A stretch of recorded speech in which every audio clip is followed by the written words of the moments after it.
Welcome to this edition of the Million Dollar Mastermind podcast.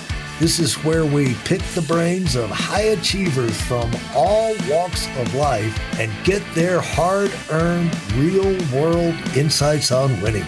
I'm your host, Larry Weidel. When did you get the idea, or when did it dawn on you that you were pretty good at interviewing? When did then, and what about that, the right way and the wrong way to do it, occurred to you in that time when that idea crystallized?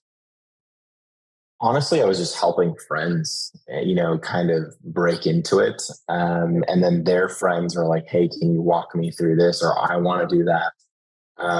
Even till this day, like anyone who reaches out to me for interviewing advice or experience that I know I help, right? Because I don't think you lose those things, but it was just data. It's just every job I ever interviewed for, I had the opportunity to work there if I wanted it. And having that privilege is a really powerful mechanism in your life where you can kind of control your own future.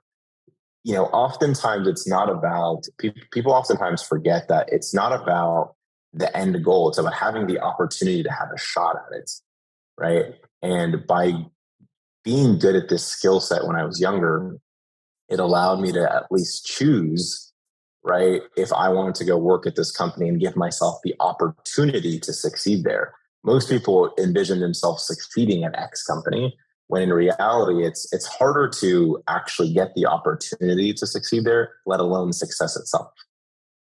Well, you must have been obvious you were good at this, because to have friends asking you for advice. And so what do you think, or what did you tell them? I mean, when they're asking, the first one or two people start asking you about what to do you remember what you told them?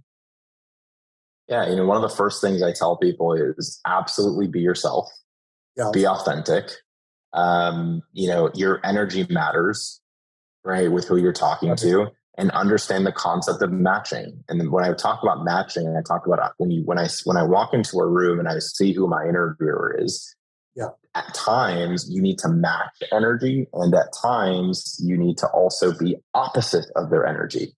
Uh-huh. And how do you pick up on who and what to do? In fact, you probably face this every day when you're doing a podcast. If someone in front of you is incredibly energetic, right? That's both good and bad.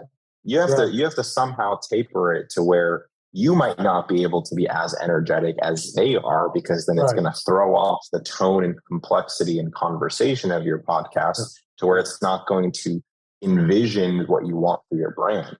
Now, on the opposite end, if they're incredibly unenergetic, you might have to bring up more energy out of yourself, right, to in fact keep on par with the type of experience you want your listeners to have.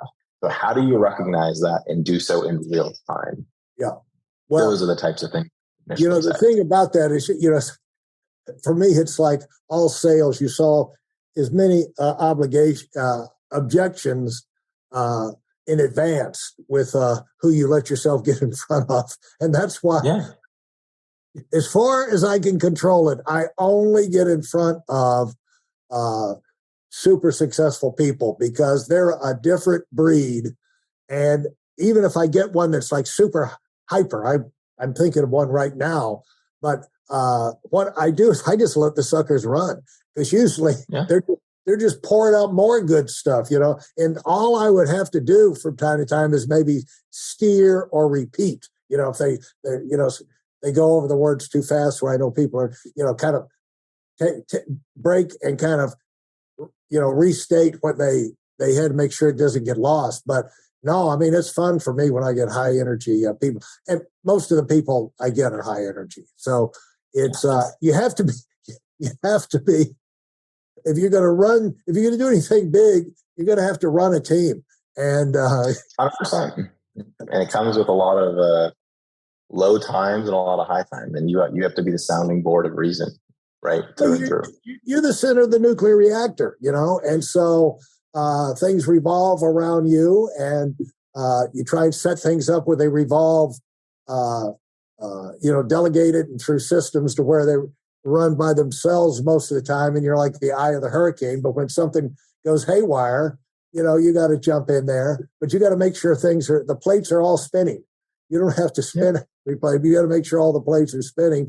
And that takes a lot of energy, but that's what, when you're hiring, that's why energy is so important. If you're going to go in and try and get a position there, is to bring energy, because it's important for you to know it takes energy to run anything. Yeah. And the people that are running it now are hiring you because they need help. And and that energy is part of the help they need, And this sounds cruel, but when I ran a sales organization, I used to tell everybody, you're either a producer or a parasite, And unfortunately, I'm not good enough to do your work for you. I can't carry you on my back. So if you're going to be here and you're going to ask questions and take a seat and breathe our air in our office, you got to make a contribution, because we're not good enough to cover for you, And so the thing that you recognized early on and allowed you to start. I'm surprised when you went to San Diego State, a little bit surprised that maybe you didn't have other jobs that you were doing while you were in school. Oh, I did. Don't get me wrong. Okay.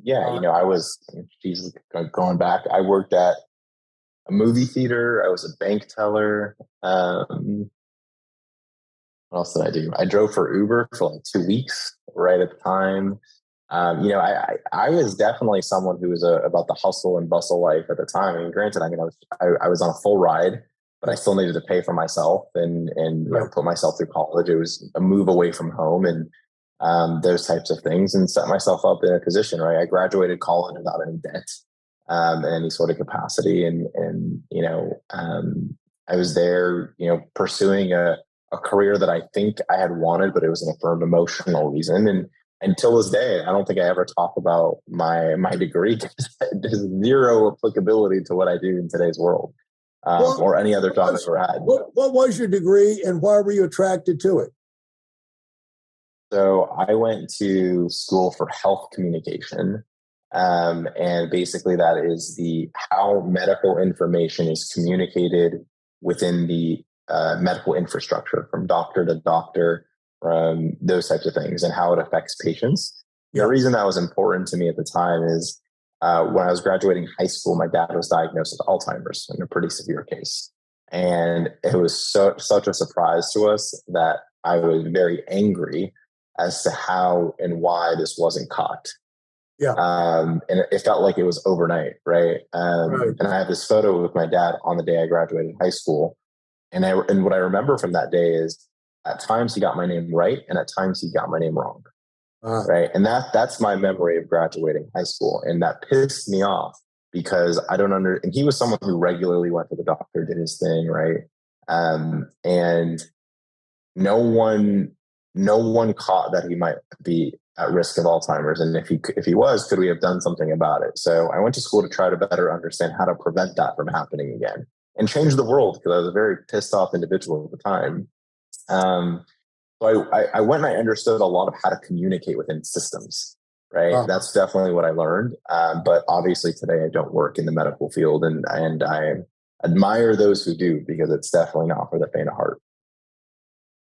What did you learn? What was a big lesson you learned about communication inside those big organizations? Everything's for profit. Run that by me again. Everything's for profit. Even if you are I think we live in a world in the US, and it's probably the same in every other country as well, but we live in a world where humans are oftentimes the product. And unfortunately, we live in a world also where care is not the same for every person, for every demographic, for every age group, for every location. There's a lot of things that break down because of inability of access to resources and certain softwares and speed of technology and all these things. And I don't blame the people in the system, I blame the system itself. Yeah. Well, there's a lot I would love to get into on that, but let's just say inside, you got into the biggest monolith one of the biggest monoliths out there, and global behemoths. And what's funny is they're so big. How much was Zuckerman? How much was he fined by the European thing for something about $1 billion fine, $1.3 billion fine? Recently. Yep, $1.3 billion. Yeah, this week. Yep, this week. We'll slap on the wrist, for him, $1 billion, okay. Yeah. It's just the idea of the scale of that thing. Every now and then, like they lay off people, like 10,000 people or something. And the scale of these big organizations, of course, people are going to get caught in the meat grinder and all. But rather than get chewed up, it's another thing to excel and to continue to move up.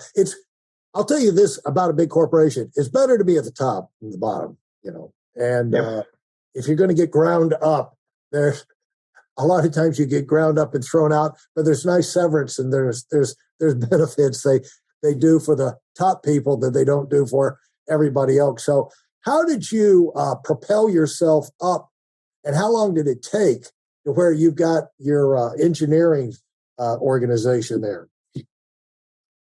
Yeah, I think when I joined Facebook, I joined as an individual contributor and very quickly grew into management, where I faced different challenges, right? I was in this organization where damn near every person was smarter than me, but then I was tasked at the age of 24, 25 to manage and lead people who were twice my age and twice as experienced as I was. And man, I've seen things where people threw keyboards across conference rooms because, they couldn't understand why this kid did things. And I wasn't necessarily the only person in that position, but these are the stories that I've heard when I was there. And it's really difficult because you're talking about like at a time of a super high growth company that was like all eyes on it, right? In terms of what they were doing, beloved in many ways. And, we had to hire and recruit, I think when I joined, the team was like sub a few hundred people, and, it's like take it to a few thousand over the next few years. And that's really hard. You're not only convincing people to come work for Facebook who are, 2-3 decades more experienced than you in more ways than one, on a personal and a professional level. It's like, come work for Facebook Boston, come work for Facebook Dublin, come work for Facebook Los Angeles, right? It's like move your entire life and come like drink this Kool-Aid. And so, we going back to that conversation where we have the artful side and the science side, oftentimes my job in building teams and recruiting people wasn't about the science. It was about, hey, Larry, you and your family of 4, what do you think about moving to Boston? Right. And how can we get you there? And what's it going to take to get you and your family comfortable there? And sometimes that would take years. And that's a big thing that I learned at Facebook is they heavily invest in their people. Contrary to what I think a lot of people think, they heavily invest in their people, and it shows in the quality and caliber of talent. They're playing chess while many other companies are playing checkers, right? In terms of the things. Now, granted, they're big enough, they have the resources to do so. And luckily for me, I was privileged enough to be in an environment where I could see that firsthand and the benefit of it. And a lot of those things are what we today, culturally take into our company, is to always having the best people and always fighting for the best talent. Yeah, I heard a long time ago, you never go wrong paying people. No. You never go wrong. It's funny. And because there's 1,000 ways they can, save you during the course of a year, And when you went in there, how long did it take you to get up that ladder? And how long were you there? I was there for about 5 years, and I think it took me like 2 cycles. So a cycle at Facebook at the time was every 6 months, you'd kind of get like performance reviews. So about a year in, it wasn't like overnight. It was like, a team of 20. It was like, hey, go lead these 8 people, go lead these 12, now go lead these teams. And my manager at the time and mentor, he used to call me a Swiss Army knife because they would put me on the hardest teams to fill, because I was a good individual contributor. So I understood how to do the job myself, but leading and managing other people is a completely different challenge. And you know this, where it's, sometimes the easiest thing to do is you want to step in and solve the problem, right? Because you're like, I can do it. But as a leader, you have to almost refrain yourself from doing so, because your team won't grow and scale if you always solve the problem. So they would throw me on these difficult challenges and go build these teams. And I think a big part of my entrepreneurial journey actually developed at Facebook, where it was starting team after team after team, right? Because it's like, going from zero. I really enjoy the process of going from like 0 to 3. You know what I mean? 0 to 3 is, 0 to 1 is like building infrastructure. 1 to 2 is understanding systems, and 2 to 3 is scaling, right? And a lot of that entrepreneurial journey is kind of what led me to eventually building the business we have today and starting from scratch, right? Like, how do we build and solve for these problems? And those are the parts of business that I really enjoy. What would you say is an example of things that you even retain now that would help people outside of Facebook understand they're playing chess while most people are playing checkers? How does that play out in the real world? I think in a few ways to address that is, if you are someone who is hiring, in charge of people, leading a team, in charge of a company, whatever it may be, I'm such an advocate for, we call it Netflix culture in tech, but hire the best and fire everyone else, right? Pay the best people an insane amount of money, give them the best possible roles and responsibilities, and ownership, and everyone else let go. I think so many companies these days are so fat in their organizations that you can do so much better when you have such less red tape. And if you're someone who's a part of that red tape, I encourage you to find your place and find your place fast. I think when I was at Facebook, we didn't have the whole rise of AI as really being like a real true concern. Of course, it was being talked about and being driven, but I think now you're seeing the rise of AI in a completely different fashion, right? With ChatGPT and this huge interest in the industry is becoming more and more mainstream. If you are someone who is not the top tier performer in your space, I think you really got to ask yourself, can I be replaced, whether it's by technology or by someone who's cheaper than you? Because that's business at the end of the day. I think those are realizations that I learned a lot more at the top than I did before I was growing through the ladder, right? Of understanding those things, because these conversations happen every day, especially at the top. And most people don't actually understand that they're happening every day. Thanks for listening to the Million Dollar Mastermind. If you felt there were any valuable takeaways from this episode, please take a minute and leave us a 5-star review. Your feedback is important and really helps us get the word out to a wider audience. Remember, we have a valuable webinar that is absolutely free. Register for it right now at weidelonwinning.com. Thanks for listening.